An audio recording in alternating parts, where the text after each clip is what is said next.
বহুদিনৰ মূৰত বাইদেউক লগ পাই আজি কবিতা শুনাৰ সুযোগ হাতৰ পৰা যাব নিদিলোঁ। বাইদেউৰ পৰা এটা ধুনীয়া কবিতা শুনিলোঁ। মোৰ এইটো বঙলা কবিতা। নিঃশব্দ ঘরের ঠিকানা। রাতে আলো দেখা যায় ঘরের জানালাতে। মানুষটি নেই কখনো, কথা নেই, হাসি নেই, কান্না নেই, কিছুই তো নেই। তবু রাতে আলো জল জল করে, ভুতুড়ের বাসা তো নয়।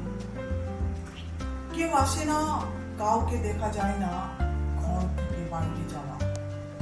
শোনা যায় তবু স্নান ঘরে জলের তপ্তম শব্দ। কেমন জানি লাগে, সুখ দুঃখের আলাপ শেষ হলেই তো জীবন সংগ্রাম শুরু। মানুষ মৌনতার সুতো দিয়ে বেঁধে যায়। সুখ সারা পৃথিবীতে একা বাঁচতে শিখে। সীতার আগুন কবরের জমিটুকু শুধু মনে রাখে।